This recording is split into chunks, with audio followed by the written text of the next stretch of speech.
Começa agora o programa Inteiro Teor. Fique conosco e acompanhe decisões da Justiça Federal na Primeira Região que impactam a vida de muita gente. Tribunal Regional Federal da Primeira Região confirma bloqueio de bens de empresa favorecida por comercialização ilegal de dados pessoais. TRF1 anula a multa de trânsito porque ficou provado que na época da infração o veículo havia sido vendido. E no quadro Inteiro Teor Entrevista, saiba como deve agir quem tem seus dados pessoais expostos de forma ilegal. Não sai daí!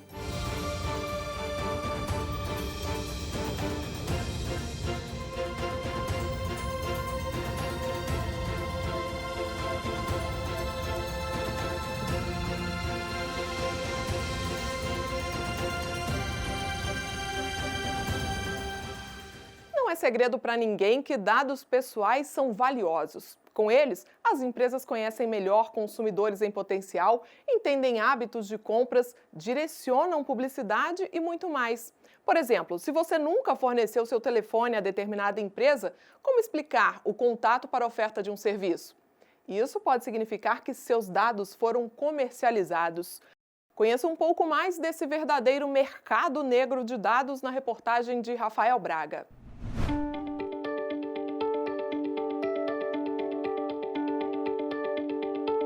A captura e a utilização de dados pessoais envolvem serviços especializados, gestão e, é claro, irregularidades. Muitas empresas comercializam dados de seus clientes, mas informações também são vazadas de órgãos públicos como o INSS, o CIAP, o Exército Brasileiro e a Dataprev.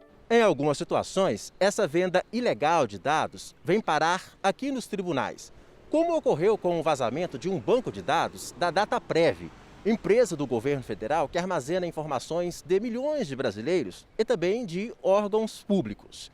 O TRF da Primeira Região analisou o mandado de segurança impetrado por empresários de Várzea Grande, no Mato Grosso, contra a sentença que bloqueou parte dos bens da empresa deles, acusada de obter e vender dados cadastrais sigilosos de órgãos federais. De acordo com o processo, esses dados foram expostos por meio da invasão de sistema eletrônico e com a facilitação de agentes públicos. E sua comercialização teria ocorrido mediante programa de computador desenvolvido pela empresa investigada.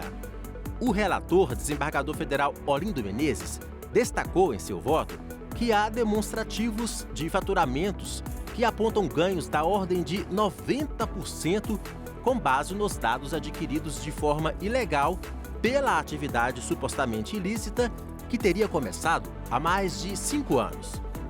E foi por causa dos indícios de irregularidades que o magistrado manteve o bloqueio dos bens determinado pela primeira instância, mesmo que o processo não tenha sido encerrado. Para a especialista em Direito Administrativo Isadora Rodrigues, do escritório Ibanez Advogados de Brasília, a entrada em vigor da Lei Geral de Proteção de Dados em 2020 ajuda a prevenir e punir responsáveis por casos envolvendo dados centralizados na Dataprev e em outros órgãos.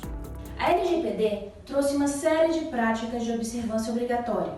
O Dataprev, empresa pública que armazena dados pessoais de milhões de brasileiros, já noticiou estar se adequando às exigências da LGPD. Qualquer empresa que não implemente rotinas de proteção de dados está sujeita às penalidades da lei, que vão de multa à suspensão parcial ou total das atividades. Segundo a advogada, a responsabilização de quem vaza indevidamente dados pessoais pode ocorrer nas esferas civil, criminal e também administrativa. No caso de servidores públicos, parte dos dados funcionais já está disponível abertamente na rede, porque é direito do cidadão saber, por exemplo, quanto ganha quem exerce determinada função pública. É o que explica o secretário do Sindicato dos Servidores Públicos Federais no Distrito Federal, Otton Pereira Neves. Nossos dados funcionais, como nome, cargo e salário, está no portal da transparência. Eu acho que isso está correto. O que tem que ser feito é punir quem vende esses dados. Servidores públicos que notarem vazamento ilegal de dados podem acionar os sindicatos para auxiliar nas providências administrativas e judiciais. O servidor que tiver seus dados utilizados de forma indevida, ilegal, tem que procurar imediatamente o sindicato para a gente ir na justiça e na delegacia, porque isso é crime. Portanto, é fundamental estar atento para ver se não tem nenhum tipo de alteração de sua conta bancária, seu cartão de crédito, nesse tipo de coisa.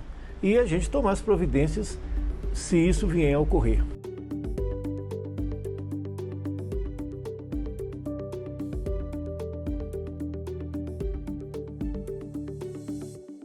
Decisões como essa estão no nosso portal. Acesse www.trf1.jus.br. E veja a seguir, TRF1 anula a multa de trânsito porque ficou provado que na época da infração o veículo havia sido vendido.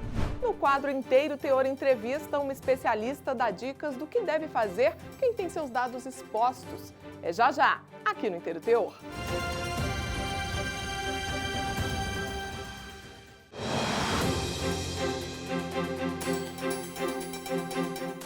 Quando você vende um veículo, mas não realiza a transferência junto ao Detran, é comum receber multas referentes a infrações cometidas pelo novo condutor. A transferência de propriedade feita dentro do prazo é uma segurança para quem vende e evita que o comprador pague multa pelo atraso. E foi graças ao cumprimento dessa regra que o ex-proprietário de um caminhão conseguiu na justiça o direito de anular um auto de infração.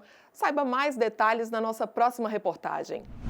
Há cerca de 2 anos, Evelyn vendeu o carro que tinha, recebeu o valor negociado e foi ao cartório para assinar a documentação, mas não procurou o Detran para comunicar a venda do veículo. E isso gerou problemas para ela porque o novo dono do automóvel não tomou nenhum cuidado.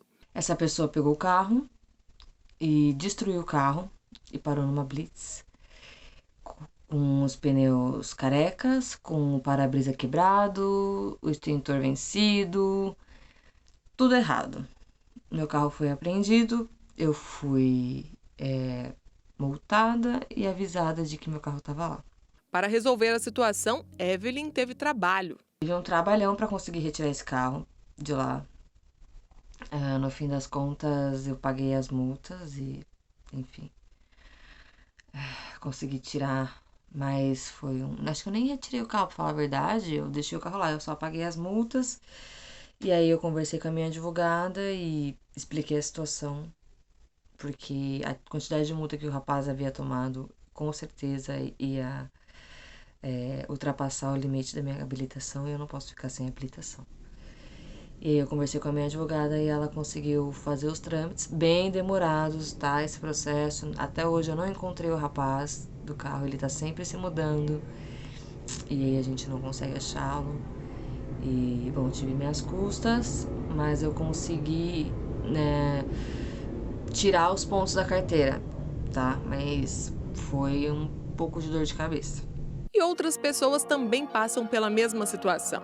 Na Bahia, o ex-proprietário de um veículo levou um susto ao receber a informação de que seu nome estava inscrito nos órgãos de proteção ao crédito por causa de um auto de infração aplicado pela Agência Nacional de Transportes Terrestres. A multa foi aplicada porque o veículo estava realizando transporte rodoviário de carga por conta de terceiro e mediante remuneração com registro suspenso ou vencido. Acontece que na época o caminhão já não pertencia mais ao autor, que como não conseguiu resolver a situação junto à NTT, entrou com uma ação na justiça. Já em primeira instância, ele garantiu a anulação do auto de infração. A NTT recorreu, mas a 5ª turma do Tribunal Regional Federal da Primeira Região manteve a sentença. A NTT alegava que a multa era válida porque o cidadão não comprovou que teria vendido o veículo antes da infração, por não ter comunicado a venda ao Departamento Nacional de Trânsito. Mas o colegiado destacou que, segundo jurisprudência do Superior Tribunal de Justiça, a comunicação da transferência é uma mera formalidade administrativa, sendo o registro da transferência no Detran suficiente para eximir o dono da responsabilidade pelas infrações. Além disso, multar pessoa diversa do verdadeiro infrator vai contra o princípio da intranscendência das penas. Esta advogada explica que, para evitar problemas como esses citados na reportagem, o ideal é tomar certos cuidados. Quando a gente vende um veículo, a gente vai fazer não só a entrega daquele bem móvel para o novo proprietário, para o comprador, como a gente vai fazer também a entrega do documento do veículo. Junto ao documento existe um documento de transferência, que antigamente se chamava DUT. Ele é preenchido com o valor da venda, com a data e com a assinatura do vendedor. Tá? Essa assinatura ela deve ser reconhecida em cartório e a partir daí é que se faz a comunicação de venda para o Detran.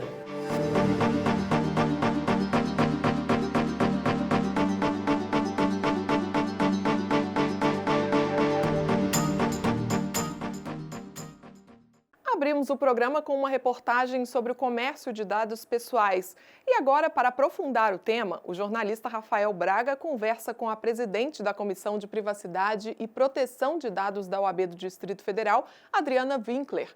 Acompanhe as dicas dessa especialista sobre como agir se perceber que alguma empresa expôs seus dados pessoais.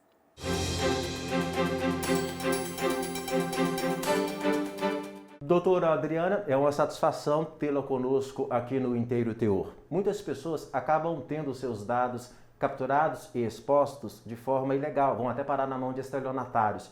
O que deve fazer essas pessoas? A gente tem todo dia muitas notícias de que pessoas tiveram seus dispositivos hackeados, senhas roubadas, aplicativos de mensagem que foram utilizados para solicitar algum tipo de dinheiro, né, de pagamento por parte de amigos, de familiares, né? Então, esses crimes que ocorrem, em grande parte, se devem ao descuido dessas pessoas. E eu falo descuido porque, inicialmente, o seu aparelho hoje ele precisa ser protegido por uma senha forte. Tá? Hoje em dia, muitos aparelhos eles permitem que você coloque não apenas 2, 4 números para bloquear o aparelho, mas uma série de números, letras também. E eu recomendo os cuidados básicos mesmo. Existem o que a gente chama de 2 fatores de autenticação, ou seja, você entra com a sua senha, mas ele vai pedir um código no seu celular. Esse código não pode ser compartilhado com ninguém, desconfie. Não acredite também em promoções, coisas milagrosas, não. Sempre esteja com uma certa desconfiança daquilo que parece muito atrativo, muito fácil ou muito lucrativo, porque por trás disso pode acontecer o roubo das suas credenciais e aí você certamente vai ter muito problema, né, para recuperar. E eu também recomendo, caso isso aconteça, tentar bloquear os dispositivos nos canais de comunicação, enviar mensagem, tentar contactar os aplicativos, que eles já têm canais para isso, e se for o caso, fazer um boletim de ocorrência registrando imediatamente o ocorrido para que as perdas sejam as menores possíveis.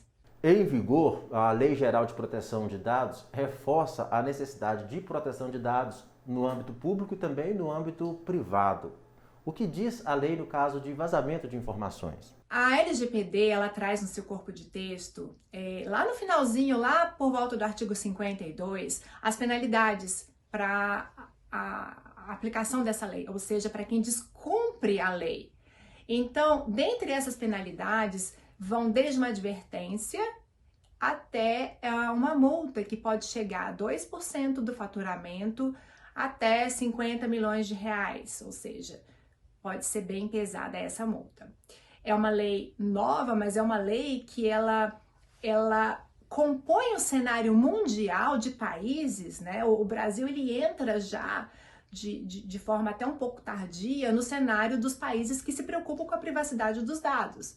Então, nós temos a Europa, né, em pleno funcionamento com a GDPR, nós temos Estados Unidos, nós temos Canadá, Austrália, Singapura, na América Latina já temos a Argentina, Colômbia, então países que já estão no processo avançado de cumprimento da lei, né, preocupando com a privacidade dos seus titulares, dos seus cidadãos.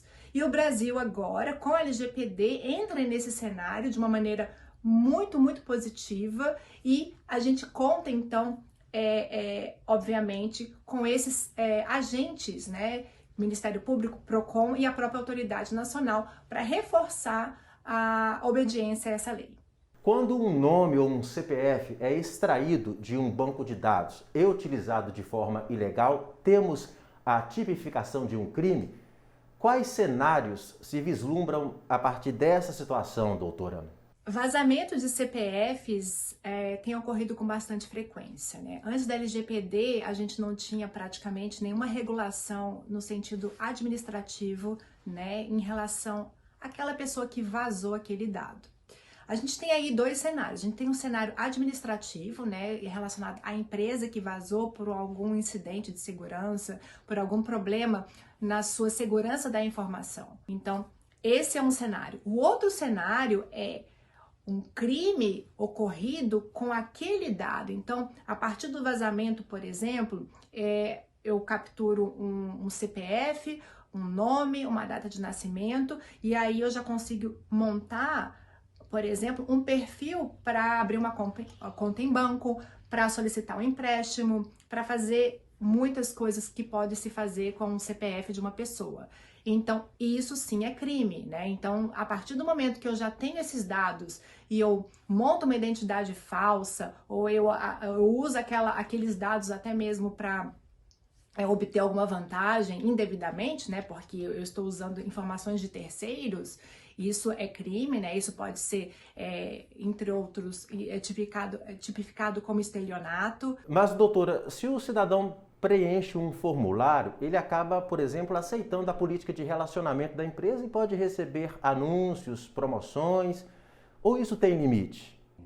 Quando você aceita as políticas de relacionamento de uma empresa, quando você vai lá naquela caixinha e marca assim, aceito receber mensagens, promoções, você está consentindo que aquela empresa, que aquela pessoa jurídica, de uma forma geral, ela possa te mandar material relativo ao seu negócio, né? Então, o consentimento é uma das bases legais de tratamento de dados dada pela LGPD.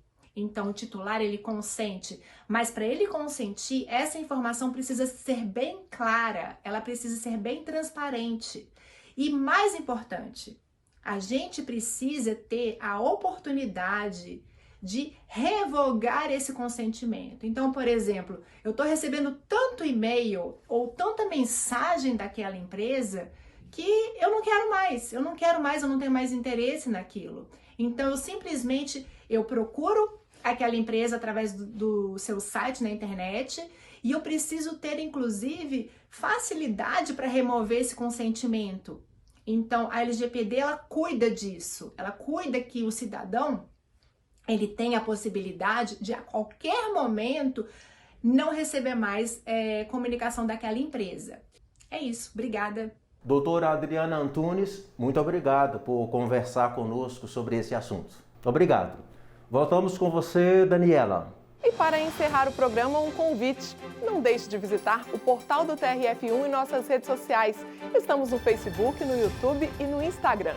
Até o próximo programa. Tchau!